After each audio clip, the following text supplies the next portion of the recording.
이 아침에 저희들이 사무엘상 9장과 10장 두 장의 말씀을 읽었습니다. 이 두 장에서는 이제 하나님께서 사무엘을 통해서 백성들이 요구했던 그런 왕을 세우는 장면이 나오고 있습니다. 기스의 아들 사울이 이제는 하나님의 절대적인 그런 선택에 의해서 왕으로 세우짐을 성경은 우리에게 가르쳐주고 있습니다. 백성들은 늘 그렇게 요구해 왔었죠. 하나님이 직접 통치하는 신정 국가가 아니라 이제는 왕을 세워서 이 나라를 다른 세상의 나라들처럼 그렇게 했으면 좋겠다라고 그렇게 계속해서 요구했고 하나님께서는 그걸 허락했고 사무엘을 통해서 왕을 세웠음을 성경은 가르쳐주고 있습니다. 근데 여러분 오늘 읽은 말씀 가운데요 우리가 중요한 것을 깨닫게 합니다. 실제 우리가 삶 가운데 하나님의 개입과 하나님의 역사를 또 하나님께서 함께 하심을 우리는 때론 느끼지 못하고 또 무시하면서 그렇게 살아간 적이 너무나 많습니다. 그러나 하나님께서는요, 우리 각자의 인생사 속에 깊숙이 개입하시고 이끄시고 계시는 그 하나님을 우리가 말씀 가운데 만나게 됩니다. 다시 말하면 저와 여러분이 오늘 이 아침에 와서 하나님 앞에 예배드리는 것도 우연히 이루어진 것이 아니고 우리의 힘으로 된 것이 아니고 하나님의 그런 주권 속에 있었다라는 것을 이 말씀 속에서 우리가 깨닫게 되는 거예요. 오늘 아침에 우리에게 건강을 주고 또 이곳으로 오게끔 힘을 주고 또 하나님을 찬양할 수 있는 마음의 중심을 우리에게 허락해 주셔서 하나님을 향하게끔 하는 것도 모두가 다 하나님의 섭리 속에 있고 하나님의 인도하심 속에 있다라고 우리가 인정할 수 있는 말씀을 이 말씀 가운데서 우리가 갖게 됩니다. 그래서 여러분 항상 우리 주님께서는 약속하셨듯이 너희를 떠나지 않고 함께하고 또 성경에서 우리가 이사야서 48장에서 말씀했듯이 항상 나는 너희에게 유익한 것을 가르치고 마땅히 행할 길로 인도한다라는 하나님을 우리가 신뢰하면서 우리 앞에 주어지는 모든 것들 하나님께서 허락해 주신 것이고 그것으로 인하여 때로는 우리의 그런 연약한 믿음을 온전케 하고 또 하나님의 사람으로 거룩한 무리로 우리를 돌아서게 하고 하나님의 의와 평강을 가지고 살게끔 늘 하나님께서는 우리를 이끄시고 또 우리로 하여금 하나님이 주신 위로와 그런 소망과 기쁨 가운데 살아갈 수 있게끔 인도하신다는 사실을 인정하고 매일매일 하나님께 감사하는 삶을 사는 저와 여러분 되기를 원합니다. 오늘 말씀을 보면 이렇게 됐습니다. 자, 9장 2절에 한번 보십시오. 베냐민 지파의 그런 기스의 아들 사울입니다. 여러분 우리가 잘 알다시피 그 사사기에서 베냐민 지파가 없어질 뻔했잖아요.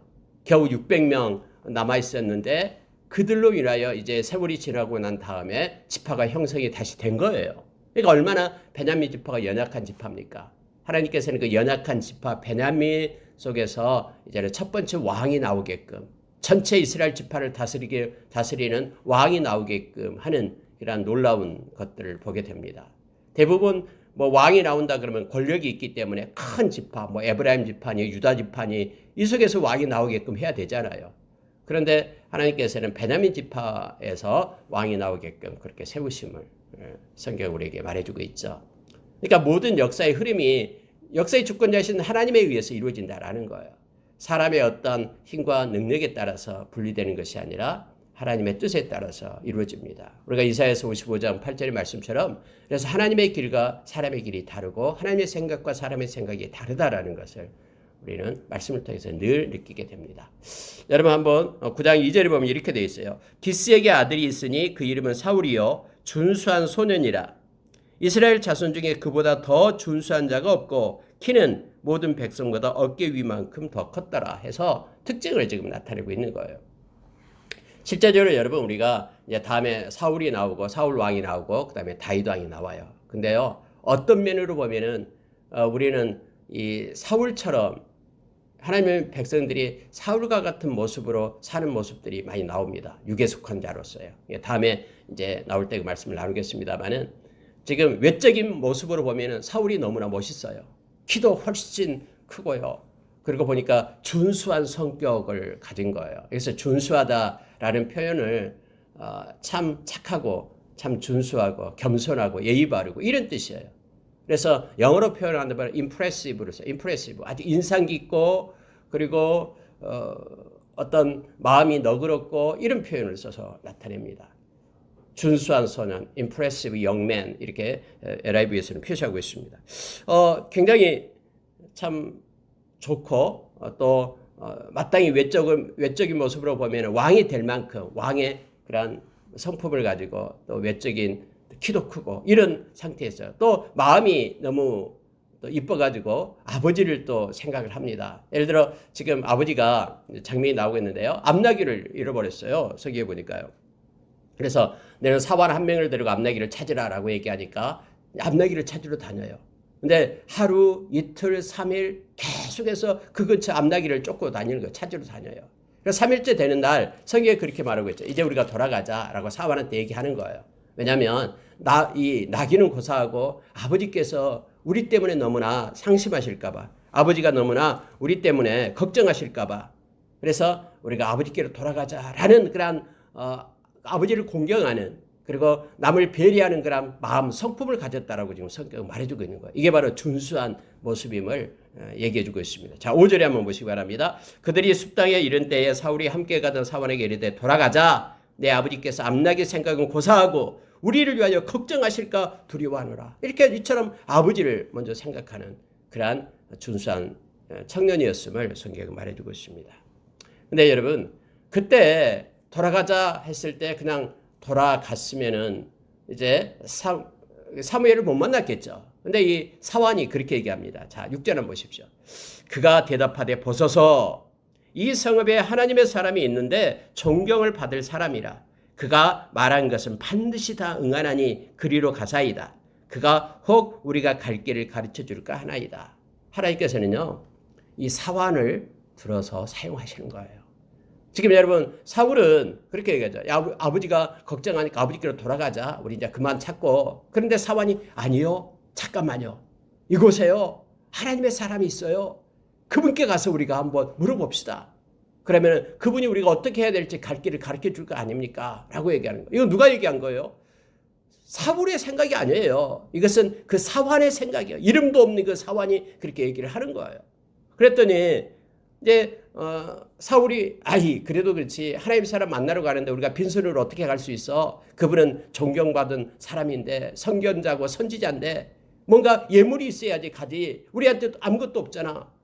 하니까는 이 사환이 잠깐만요. 나한테 그 4분의 1 세겔이 있어요. 여러분 한 세겔이다 그러면 어느 한 세겔은요. 그 장정들의 4일치 그런 품삯이다 그랬죠. 4일치 정도 돼요. 그럼 4분의 1이니까 하루치 품삯이에요. 그러니까 은 4분의 1이, 은 한 세겔도 아니고 나한테 은 4분의 1이 있습니다. 이것 가지고 가죠. 라고 다시 설득을 하는 거예요. 그러니까 사울은 우리 가져갈 것도 없고 하니까 그냥 가자. 이렇게 얘기하는데 사환이 또 붙잡는 거예요. 자기의 돈을까지 주면서. 여러분 종이 벌써 돈이 얼마나 많이 있겠습니까? 그런데 종이 자기의 돈까지도 기꺼이 내어놓으면서 이 사울을 끌고 사무엘에게로 가는 거예요. 여러분 보십시오. 그 아람 지역에 나만 장군이 있었잖아요. 그 문둥병자 걸렸던. 그런데 거기에 잡혀왔던 그런 노예, 전쟁포로, 그죠? 한 여자아이, 이스라엘에서 잡아왔던 그 여자아이에 의해서 그 라만 장군이 와서 거기서 엘리사를 만나고요. 그리고 그 문둥병이 회복되고 그가 하나님을 섬기는 자로 이렇게 바꿔지는 놀라운 사건들이 있잖아요. 하나님께서는요, 이 땅에서 막 엄청나고 뭐 막 능력이 있고 힘이 있고 엄청나게 크고 이런 사람들만 사용하시는 게 아니에요. 하나님의 행하심 속에서는요, 이처럼 이름도 없는 사원들을 통해서 잡혀간 그러한 노예들을 통해서 하나님은 그런 섭리 가운데 역사가 이루어져 간다니까요. 그래서 여러분, 우리가 뭐 능력이 없고 힘이 없다고, 또 때로는 우리가 몸이 약하다고 하나님의 쓰임을 받을 수 없다고요? 아니요. 하나님께서는 우리의 그 인생사 속에 다 개입하셔서 하나님을 믿고 진실되게 나가는 그러한 사람들, 그리고 아무리 적지만은 하나님께서는 섭리하시고 이끄시고 계신다라는 것을 깨닫게 되는 거예요. 이 사활을 통해서요, 사울이 이제는 사무엘을 만나러 가는 장면이 지금 세세하게 기록되어 있는 거예요. 근데 그때 여러분 이제 물어요. 가서 물으니까 이렇게 말합니다. 자, 11절을 보니까요. 그들이 성읍을 향한 빌탈길로 올라가다가 물 기르러 나오는 소녀들을 만나 그들에게 묻되 선견자가 여기 있느냐. 그때는 선견자와 또 선지자 같이 썼다라고 성경에 또 주석해 주고 있죠. 라고 했습니다. 또 하나님께서는 딱 누구를 예비하냐면요. 물 기르러 오는 그러한 소녀들을 예비해 두는 거예요. 하나님의 섭리 가운데요. 그래서 그들을 통해서 자세하게 알게 되는 거예요. 사무엘이 이제는 산당에 올라가서 하나님께 제사를 드리게 되는데 제사 드리고 나서 많은 손님들을 청해서 거기서 식사를 한다. 그런데 그때 올라갔으니까 빨리 올라가라. 그러면 사무엘을 만날 것이다. 이러한 정보를 누구를 통해서요? 이 소녀들을 통해서 물길으로 나오는 이름 없는 소녀들을 통해서 알게 해서 누구를 만나게끔 사울이 사무엘을 만나게끔 하나님께를 이렇게 역사하고 있는 거예요. 여러분 이것은 일상적인 삶이에요. 우리가 일상적인 삶 가지고는 우연히 만난 것처럼 그렇게 되잖아요. 그런데 하나님은 하나님의 섭리 가운데 있었다라는 것을 어떻게 알 수 있어요? 다음에 이러면 사무엘이 사울에게 하는 얘기로 알 수 있습니다. 하나님께서는 사무엘에게 나타나서 그렇게 말했습니다. 내일 이맘때에 내가 한 사람을 너에게 보낼 거다.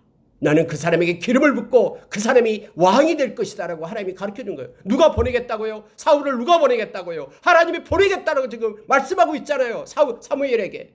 그러면 이처럼 삶 가운데 우연히 일어나고 있는 일들이 우연이 아니다라는 것을 성경이 말해주고 있죠. 하나님께서 사무엘에게 보내겠다. 이맘때에 그 시간에.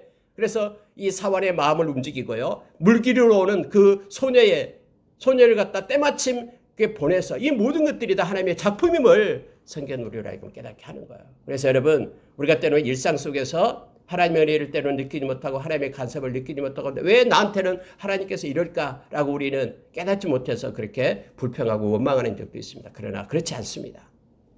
하나님 우리 주님께서는 세상 끝날까지 우리와 함께하겠다고 약속했으면요. 그 우리가 말씀만 붙잡고 있다면은 우리의 삶 가운데 주님은 함께하고 계십니다. 우리가 느끼든 느끼지 못하든. 그래서 우리가 말씀을 따라 사는 삶이 그래서 중요합니다. 우리는 때로는 일상에서 나는 하나님이 계신지 어쩐지 이렇게 막 말하는 사람도 있어요. 그렇지 않습니다. 하나님은 언제나 계십니다. 그리고 그분은 우리를 떠나지 않습니다. 말씀대로 그분은 약속을 지키십니다. 우리가 구약성경을 볼 때마다 그걸 느끼는 거예요. 철저하게 하나님의 백성들은 하나님을 떠나고 말씀을 버리고 막 그렇게 하나님을 무시하고 이렇게 세상을 향해 달려갔지만요. 하나님은 말씀하신 것을 그대로 지키고 계시는 그 하나님이심을 우리가 말씀을 통해서 보게 되는 거예요. 그래서 여러분 우리가 무엇보다도 믿는다라는 것은 하나님의 말씀을 따라 사는 자의 모습임을 우리가 하여금 깨닫게 합니다.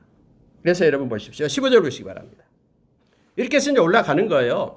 근데 산당에서 제사를 드림으로 이렇게 돼 있죠. 여러분 산당이라는 게 여러분 우리가 하나님께서 모세를 통해서 이스라엘 백성이 가나안 땅에 들어갈 때에 모든 풍습을 갖다 없애라 했죠.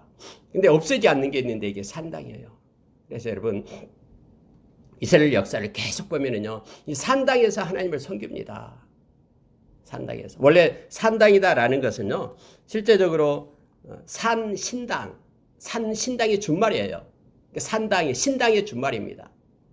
산당은 산신당. 이게 준말로 산에다가 이 사당을 이렇게 세워놓고 지어놓고 신에게 예배하는 곳이다라는 뜻이 바로 산당이에요.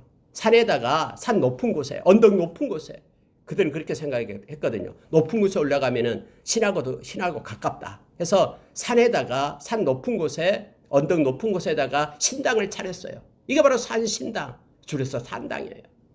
거기서 막 우상 숭배를 했는데 그들이 이걸 없애지 않고 우상 대신에 거기서 하나님을 예배하고 그렇게 해야 되겠다라고 생각해서 이 산당 문화가 들어오게 된 겁니다. 물론 여러분 산의 꼭대기나 언덕 높은 곳에 산당을 차려놓고 거기서 자신의 우상들에게 제사를 드렸던 그런 가나안 문화를 그대로 받아들이게 됐죠. 이라 이스라엘 백성들에게 가나안 사람들의 영향을 끼친 거예요. 문화적으로요. 근데 이제 또 그때 당시에 보면은 여러분 언약궤가 막 다른 데로 돌아다니고 막 그랬었죠. 우리가 이미 봤듯이요. 베세메스로 다시 돌아오고 기란 여아름이 있게 되고 그래서 기본에서도 산당이 있었어요. 기본 산당. 다음에 이르면 솔로몬 왕이 1,000번제를 드린 곳이 어디예요? 산당에서 드린 거예요. 기본 산당에서요. 이러한 문화가 계속해서 이스라엘 백성에게 있어졌음을 보게 됩니다. 그래서 성경에 이제 다음에 산당을 폐하지 않았다 이런 부분들이 계속해서 나오고 있음을 보게 됩니다. 어쨌든 여러분 이 산당에서 지금 사무엘이 하나님 앞에 제사를 드리고 예배를 드리는 그런 장면이 나오고 있습니다. 자 15절로 내려갑니다. 15절 보면은요.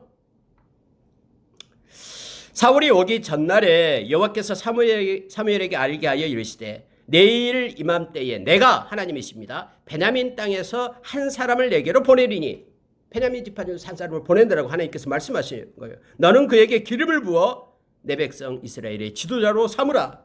그가 내 백성을 블레셋 사람들의 손에서 구원하리라. 내 백성이 부르짖음이 내게 상달되었으므로 내가 그들을 돌보았노라 하셨더니 이렇게 성경에 기록되고 있죠. 하나님의 손은 언제 움직입니까? 하나님의 백성이 기도할 때 움직인다라는 걸 다시 한번 보게 하는 거예요. 내 백성이 내게 부르짖었기 때문에 내가 지도자를 세워서 블레셋 사람들로부터 구원하겠다라고 말씀하신 거예요. 내 백성의 부르짖음이 내게 상달되었으므로 내가 그들을 돌보았노라. 그래서 백성을 돌보기 위해서 하나님께서 사울을 세웠다라는 거예요. 하나님께서는 언제나 그렇습니다. 성경에서 우리가 이미 보았듯이 출애굽할 때도 이스라엘 백성이 하나님 앞에 부르짖었기 때문에 하나님은 모세를 보내고 아론을 보내서 그들을 불러서 낸 것입니다. 자, 성경에 보면 이렇게 나타나는 거예요. 하나님께서는 말씀하시고 말씀하는 것은 반드시 성취되는데 성취할 때는 뭐가 필요하냐면은 기도가 필요하다라는 걸 우리가 알게 합니다. 그래서 여러분 에스겔에서 36장에서 제가 누차 말씀드리잖아요. 하나님이 여러 가지 계획을 하고 말씀을 하시지만은 그러나 너희가 반드시 기도해야 된다라고 말하고 있는 거예요. 그럼 여러분 우리가 하나님의 말씀을 읽을 때마다 이 말씀이 그대로 성취되기를 위하여 하나님께 기도할 때에 우리의 기도를 들으시고 하나님의 손이 움직여 말씀대로 성취하시는 그 하나님을 말씀 가운데 만나게 되는 것입니다. 어떤 사람들은 기도를 무시합니다. 그러면서 하나님이 다 알아서 하실 텐데 뭐 기도해. 믿음 없이 왜 기도하느냐. 예? 기도하는 게 믿음이 없다라고 얘기합니다. 왜냐하면 하나님이 알아서 다 할 것인데 그 하나님을 믿어야지 왜 하나님께 막 기도하고 있냐고 말하는 그런 말장난하는 사람들이 있습니다. 절대 그렇지 않습니다. 믿음이 없이는 기도 못합니다. 그래서 여러분 우리가 누가복음 18장에서 예수님께서 그렇게 말했잖아요.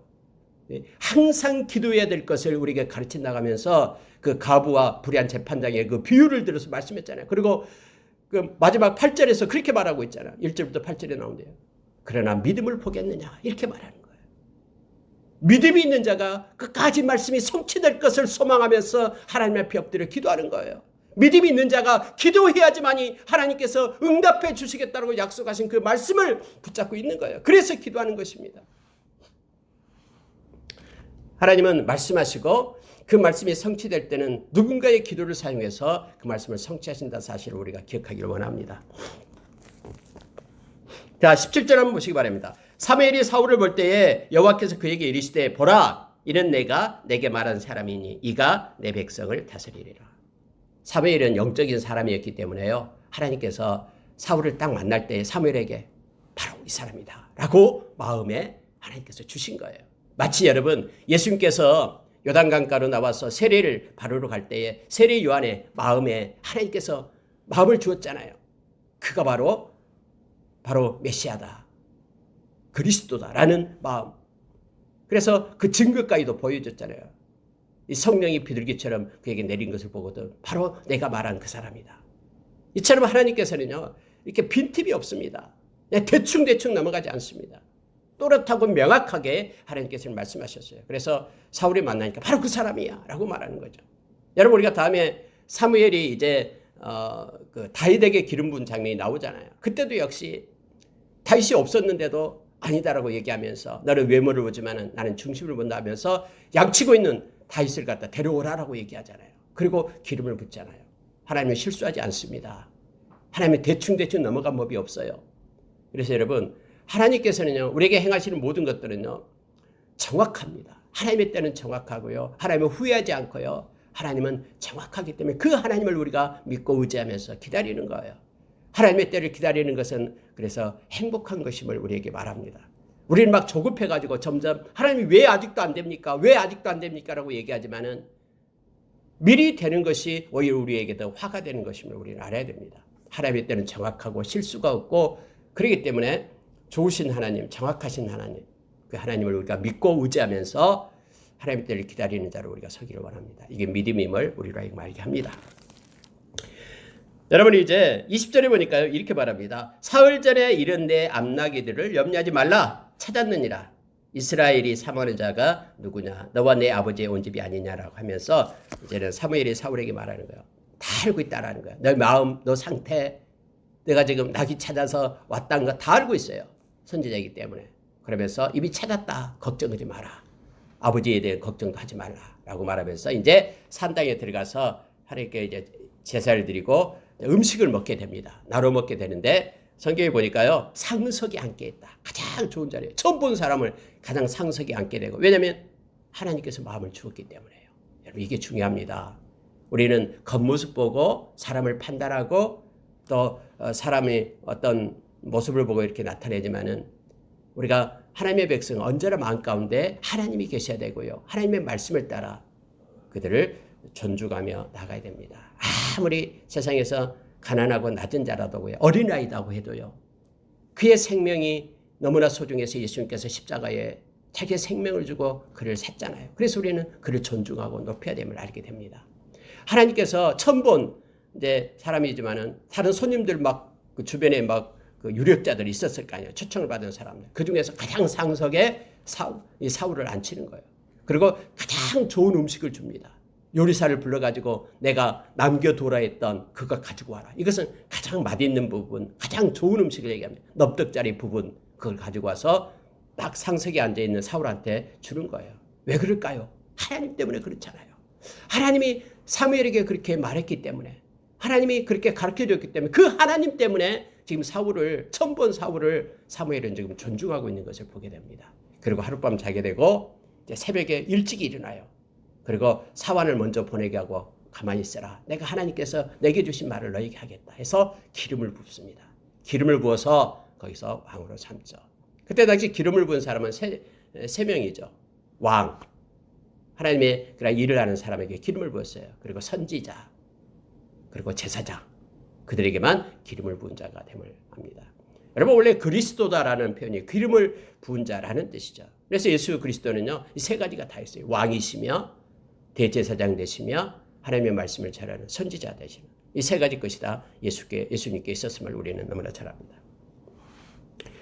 자, 여러분 10장에 보니까요, 10장 1절에 보십시오. 이에 사무엘이 기름병을 가져다가 사울의 머리에 붓고 입맞춤에 이르되 여호와께서 내게 기름을 부으사 그의 기업의 지도자로 삼지 아니하였느냐. 뭐 사울은 어리둥절했겠죠. 갑자기 나귀 찾으러 왔다가 이러한 일을 당하게 됐기 때문에. 그런데 사무엘이 이제 사울을 교육을 시킵니다. 뭐라고 하냐면 하나님께서 너를 택했다라는 것을 교육시키기 위하여 세 가지 징표를 말합니다. 너가 내려가면은 2명의 사람을 먼저 만나게 될 것이다. 근데 이 두 사람이 너에게 암나귀 찾았다, 이렇게 말해주게 될 것이다. 또 조금 더 가면은 이제는 3명의 사람을 또 만나게 되는데, 다볼 상수리 나무의 근처에서 만나게 되는데, 그 사람들이 하나님을 뵈려고 베델로 올라가는 3사람인데, 한 사람은 염소 새끼 3마리를 가지고 있고, 한 사람은 떡 3덩이를 가지고 있고, 한 사람은 포도주 한 가죽 부대를 가진 3사람을 만나게 될 거다. 그런데 그 중에서 떡 3덩이 가진 사람이 2덩이를 너에게 주게 될 것이다. 처음 만난 사람인데 주게 될 것이다. 이란 증표가 있을 것이다. 그리고 이제 세 번째 증표는 내려가자면은 많은 무리들을 만나게 될 것이다, 이거예요. 하나님의 산에 이르게 되는, 네가 하나님의 산에 이르게 되면은 그곳에서 선지자의 무리를 만나게 될 것인데, 많은 사람이에요. 그들이 막 비파와 소고와 저와 수금을 앞세우고 예언하면서 내려오게 될 것이다. 성령의 그런 붙들림을 받고. 그런데 그때에 여호와의 영이 너에게 크게 임하리니 너도 그들과 함께 예언을 하고 변하여 새 사람이 되리라. 이런 세 가지 증표를 얘기해 주는 거예요. 이걸 가지고 여러분 무엇을 지금 가르치고 있습니까? 사무엘이 너는 우연히 이루어진 것이 아니라, 지금 막 머리가 어지럽고 헷갈리겠지만은 하나님께서 너를 이렇게 택하고 지도자로 삼았다라는 사실을 지금 가르치고 있는 내용이에요. 근데 성경에는 이렇게 표현하고 있습니다. 자, 7절에 보시기 바랍니다. 이 징조가 내게 임하거든 너는 기회를 따라 행하라. 하나님이 너와 함께 하시느니라. 이제 너는 택한 자로서, 하나님께 속한 자로서 너가 세워질 것을, 새로운 마음을 가질 것을, 그렇게 두려워하지 말고 담대할 것을 말해주고 있는 내용이에요. 그랬더니 성경에는 자, 9절에서 이렇게 표현해주고 있습니다. 그가 사무엘에게서 떠나려고 몸을 돌이킬 때에 하나님이 새 마음을 주셨고 그날 그 징조도 다 응하니라. 사무엘이 사울에게 얘기했던 말들이 다 응했다라고 성경에 말합니다. 조금 내려가니까 두 사람을 만나가지고 갑자기 얘기하는 거예요. 사울아, 너희 아버지 그 암낙이 찾았다. 좀 내려가니까 3명이 오는 거예요. 갑자기 두 번째 사람이 떡 2덩이를 주면서 말하는 거예요. 그리고 쭉 내려가니까 선지자 무리들이 막 오는 거예요. 막 성령이 임하니까는 사울도 거기에 들어가서 함께 예언을 하면서 그렇게 함께 행동을 했다라고 성경이 지금 나오고 있는 거잖아요. 이러한 모든 것들이 다 응했다라고 말합니다. 그리고 이제 집에 돌아갑니다. 숙부를 만났는데 다 얘기해라 했더니 이제 사무엘을 만났는데 사무엘이 암낙이 찾았다고 그렇게 말했습니다. 그리고 나머지 개인적으로 말했던 것은 말하지 않습니다. 여러분 사환도 보지 않았어요. 사원을 먼저 보냈기 때문에. 기름 부은 장면은 사무엘과 사울밖에 없습니다. 사람이 보지 않았어도요. 하나님 앞에서 행해진 모든 것들은 다음에 그대로 성취되는 것임을 성경은 말해주고 있어요. 우리는요. 어떻게 하면 사람한테 내 자신을 뽐내고 내 자신을 알게 하려고 하지만은 사람이 알든 알지 못하든 그대로 일은 성취되는 게 아니에요. 우리 주님께서 마태복음 6장에서 그렇게 말씀했잖아요. 사람에게 보이려 했던 것은 히포크리시. 이게 바로 위선이다. 외식이다라고 얘기하면서 하나님과의 관계 속에만 있으면 됩니다. 여러분 사무엘과 사울이 이렇게 기름을 붓고 하는 것은요. 그 둘이만 얘기하는 거예요. 알고 있는 거예요. 그런데 사람을 알지 못했지만 삶 가운데서는 그대로 기름 부은 대로 성취되었음을 성경은 말해주고 있죠. 이 말씀 보고 마치겠습니다. 이제 때가 되었습니다. 사무엘이 백성들에게 말했어요. 미스바로 모이게끔 했습니다. 너희들이 말한 것처럼 이제 왕을 뽑겠다라는 거예요. 1000명씩 지파대로 나오라 해서 제비뽑기를 하게 됩니다. 근데 하나님께서는 제비뽑기에서요. 바로 베냐민 지파가 걸리게 되고 그리고 기스의 아들 사울을 뽑게 되는 거예요. 야 사울이 어딨냐? 그런데 아무리 찾아봐도 사울이 없어요. 그때 성경에 보니까는 그들이 기도했다고 그러죠. 자, 성경이 그렇게 말하고 있습니다. 사울이 없었어요. 21절 한번 보시기 바랍니다. 베냐민 지파를 그들의 가족별로 가까이 오게 하였더니 마드리의 가족이 뽑혔고 그 중에서 기스의 아들 사울이 뽑혔으나 그를 찾아도 찾지 못한지라. 그러므로 그들이 또 여호와께 묻되 그 사람이 여기 왔나이까? 여호와께서 대답하시되 그가 진보다리들 사이에 숨었느니라 하셨더라. 이렇게 성경이 말하죠. 그들이 하나님께 물었다라고 얘기합니다. 여기 왔습니까? 사울이 있습니까? 없습니까? 그랬더니 하나님께서 누군가에게 그런 마음을 줘서 깨닫게 했다라는 거예요. 지금 진보다리 속에 지금 숨어 있다. 라고 말하죠. 키가 큰 사울이 어떻게 숨어 있었는지 모르겠습니다만 숨어 있었어요. 근데 이것까지도 하나님께서는 세미하게 가르쳐 주셨죠. 그리고 가서 찾아왔어요. 숨어 있는 사울을 찾아서 왔습니다. 그가 이렇게 성격이 여리고 그가 하나님 앞에 준수한 자였다라는 것을 겸손한 자였다라는 것을 지금 성경은 표현해 주고 있습니다. 그때 사무엘이 보라 하면서 백성들한테 외치기 시작합니다. 너희는 여호와께서 택하신 자를 보느냐? 모든 백성 중에 짝할 리가 없느니라. 하면서 이제 사울을 소개하니까 백성들이 왕의 만세를 막 외치기 시작합니다. 사무엘은 왕의 제도에 대해서 이제 자세히 설명하고 백성들을 보냅니다. 그때 성경이 이렇게 표현하고 있습니다. 사울이 기브아 집으로 갈 때에 마음이 하나님께 감동된 유력한 자들과 함께 갔느니라. 그 중에서 하나님께서는 마음을 주셔서 사울과 함께한 사람들을 붙였다라고 성경에 말합니다. 그러나 불량배들도 있었다라고 말하죠. 그들은 어떻게 우리를 구원하겠느냐. 저 사람이 저렇게 수줍음을 많이 타고 비록 키는 크지만 진보다리 속에 숨어있던 자가 어떻게 우리를 다스리고 이 나라를 구할 수 있겠느냐 하면서 그를 멸시했다라고 얘기하죠. 멸시하며 예물을 바치지 아니하였으나 사울은 잠잠했다라고 성경은 표현해주고 있습니다. 말씀을 마치겠습니다. 오늘 사울이 이제 왕으로 세워지는 그런 내용을 우리가 읽었습니다. 근데 여기서 중요한 것이 있는데 그게 뭐냐면요. 우리의 일상 속에 개입하시는 그 하나님, 우리가 이 하나님을 만나기를 원합니다. 그리고 하나님은 말씀하신 대로 성취하는데 성취할 때에 우리의 기도를 통해서 성취하신다는 사실을 기억하고요. 우리가 나라를 위해서 또 열방을 위한 기도가 우리 가운데 늘 있기를 원합니다. 하나님 우리의 기도를 사용하셔서 크고 놀라운 하나님의 일들을 이루어 가심을 우리가 기억하기를 원합니다. 그리고 사람에 의해서 움직이는 것이 아니라 하나님에 의해서 또 이 사무엘을 통해서 하나님이 일하신 것처럼 하나님의 마음을 가진 이들을 통해서 역사가 이루어지고 하나님의 일이 성취되어 감을 우리가 깨닫기를 원합니다. 말씀을 마치겠습니다. 오늘 하루도 우리 주님과 겸손히 동행하며 우리 앞에 주어지는 나타나는 그런 일들을 통해서 하나님께 영광 돌리며 또 하나님의 때를 기다리는 그런 지혜로 살아가는 우리가 되기를 원합니다. 사람이 알든 알지 못하든 하나님의 말씀을 붙잡고 끝까지 충성하고 믿음으로 사는 저와 여러분 되기를 원합니다. 기도하겠습니다.